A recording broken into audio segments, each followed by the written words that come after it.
आप देख रहे हैं समाचार एजेंसी ऑफ इंडिया में साइन न्यूज। नमस्कार दोस्तों, समाचार एजेंसी ऑफ इंडिया की साइन न्यूज में लिमटी की लालटेन के 744वें एपिसोड में एक बार फिर आपका स्वागत है।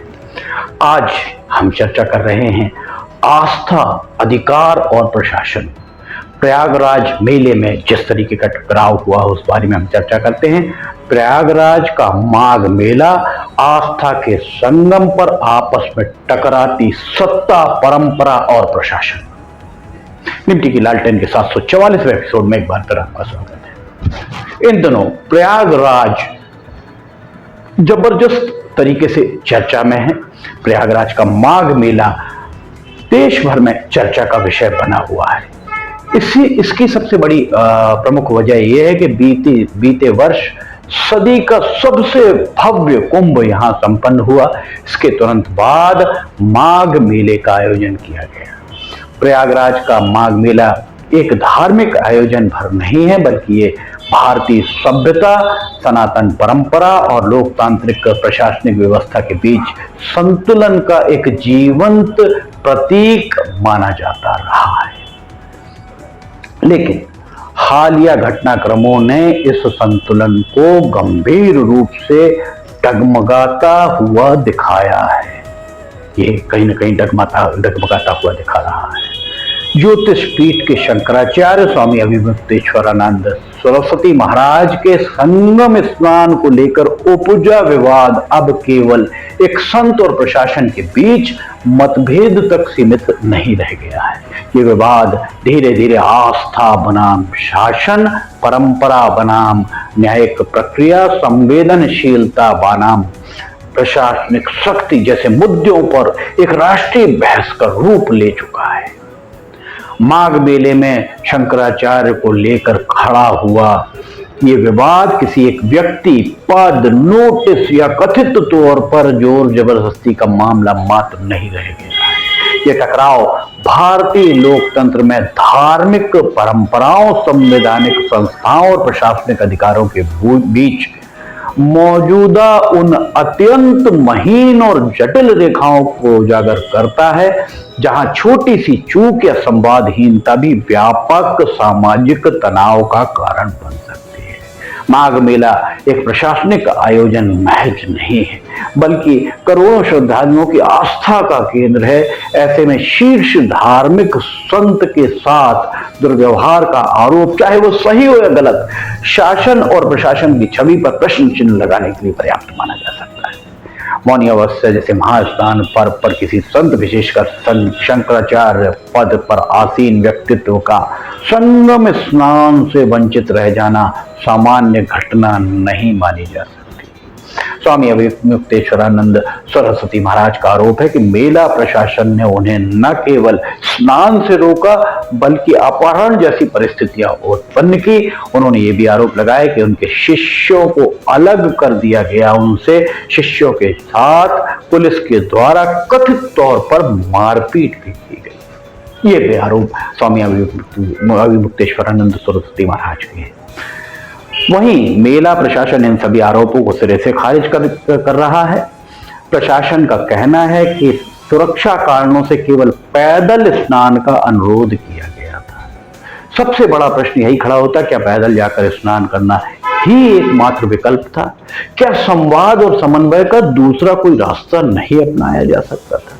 क्या इतने संवेदनशील अवसर पर टकराव से बचना संभव नहीं था? जाहिर है सब कुछ संभव था, पर किया नहीं गया, जिसके कारण ये स्थितियां उपजी।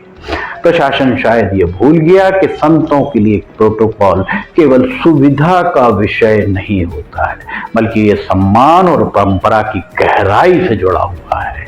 कहा जाता है कि लगभग 300 साल पूर्व मुगल काल में भी आदि शंकराचार्य महाराज की, जो भी शंकराचार्यों की पालकी के साथ पेशवाई या शाही स्नान की सनातनी परंपरा का निर्वहन होता रहा है। आरोप है कि मेला प्रशासन की हठधर्मिता के चलते इस ऐतिहासिक परंपरा को तोड़ा गया है। ये इस तरीके के आरोप भी आ रहे हैं। इस पूरे प्रकरण में वाद विवाद के नए नए आयाम सामने आते जा रहे हैं। मेला प्रशासन द्वारा जारी किया गया एक नोटिस इस टकराव को और अधिक जटिल बनाता हुआ दिख रहा है।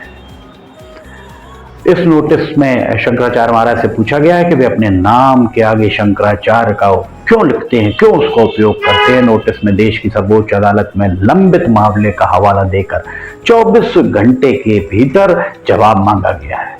तकनीकी दृष्टि से ये नोटिस सही हो सकता है, लेकिन सवाल ये है कि इसके लिए समय और संदर्भ का चयन क्या उचित था। जब संत समाज पहले से ही आहत और आक्रोशित हो, तब इस तरह के नोटिस को जारी करना क्या आग में घी डालने जैसा काम नहीं है। स्वामी अविमुक्तेश्वरानंद सरस्वती महाराज इस मामले में स्पष्ट रूप से कहते हैं कि शंकराचार्य की मान्यता ना तो सरकार से मिलती है ना ही अदालत से, बल्कि अन्य पीठों की स्वीकृति और परंपरागत नियमों से तय होता है कौन शंकराचार्य बनेगा। उनका दावा है कि 2 पीठ के द्वारा उन्हें मान्यता दी गई है, जबकि एक पीठ ने उन्हें मौन स्वीकृति भी प्रदान की है। ये पूरा जो टकराव प्रयागराज में हुआ है, भारतीय व्यवस्था की एक विडंबना को उजागर करता है, जहां सदियों पुरानी धार्मिक परंपराएं और आधुनिक न्यायिक प्रक्रियाएं आमने सामने खड़ी दिखाई देती हैं। जानकारों का मानना है कि अफसर कानून की व्याख्या कर सकते हैं, लेकिन आस्था की व्याख्या उनके अधिकार क्षेत्र से बाहर है। ऐसे मामलों में केवल ऐसे जितने इस तरीके के मामले होते हैं, उन मामलों को कानूनी चश्मे से देखने पर समाधान निकल पाना कठिन प्रतीत होता है। वहीं दूसरी ओर जो घटनाक्रम चल रहा है, इसमें दूसरी ओर ये मत भी सामने आता दिख रहा है कि ज्योतिष पीठ के शंकराचार्य स्वामी अविमुक्तेश्वरानंद सरस्वती कई बार शीघ्र ही आवेश में आ जाते हैं। आपने देखा होगा वे क्रोधित जल्दी हो जाते हैं। शंकराचार्य पद पर आसीन होने के बाद उनके आवेशपूर्ण व्यवहार के अनेकों उदाहरण चर्चा में हैं। कुछ पत्रकारों के साथ उनके द्वारा उस समय भी आवेशित हुए थे जब चर्चा कर रहे थे। सनातन धर्म में संन्यास परंपरा को त्याग, संयम और वैराग्य की सर्वोच्च कसौटी माना गया है। विशेषकर शंकराचार्य जैसे महान पद पर आसीन व्यक्तित्व से समाज ये अपेक्षा करता है कि वह न केवल वेद उपनिषदों का ज्ञाता होगा, वरन अपने आचरण से भी आदर्श प्रस्तुत करेगा। शास्त्रों में काम, क्रोध, मद, लोभ, मोह और मत्सर ये षड विकारों के त्याग को संन्यास का मूल तत्व बताया गया है। ऐसे में बार बार आवेश प्रकट होना उचित नहीं ठहराया जा सकता।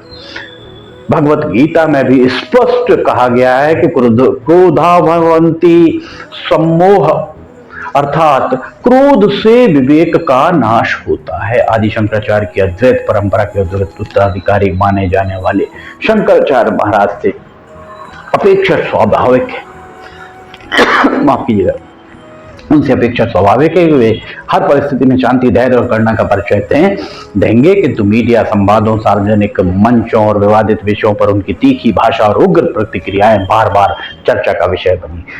इससे कहीं ना कहीं ये धारणा बनती दिख रही कि भावनात्मक संयम की कसौटी अभी तक पूरी तरह पार नहीं हो सकी है। हमारा उद्देश्य किसी पर लांछन लगाना नहीं। जो हम शंकराचार्य, सनातन धर्म के शंकराचार्य की पूरी हृदय से उनकी इज्जत करते हैं, उनको पूजते हैं। जगत गुरु भगवान स्वामी शंकराचार्य स्वरूप सरस्वती महाराज कई बार उनसे साक्षात्कार भी हुए हैं, कई बार उनसे चर्चाएं भी हुई हैं। वे मध्य प्रदेश के सिवनी में पैदा हुए, जहां हमारा पूरा जीवन बीता है। शंकराचार्य जी के हम बहुत बड़े अनुयायी और फॉलोअर रहे हैं। इसलिए हमारा उद्देश्य कतई नहीं है किसी को माफ कीजिए, हमारा उद्देश्य ये कतई नहीं है कि हम कहीं किसी पर कटाक्ष करें, पर जो घटनाएं घटित हो रही हैं उन पर चर्चा स्वाभाविक है। समाचार एजेंसी ऑफ इंडिया की साई न्यूज लिमिटेड के लालटेन के 744वें एपिसोड में आपका स्वागत है। फिलहाल इतना ही 744वें एपिसोड में। अगर आपको समाचार एजेंसी ऑफ इंडिया की साई न्यूज लिमिटेड के लालटेन अन्य खबरें पसंद आ रही हैं तो इन्हें लाइक, सब्सक्राइब, शेयर जरूर कीजिएगा। समाचार एजेंसी ऑफ इंडिया के सहयोगी अखिलेश दुबे के साथ लिमटी की लालटेन का 745वां एपिसोड लेकर बहुत जल्द हाजिर होंगे।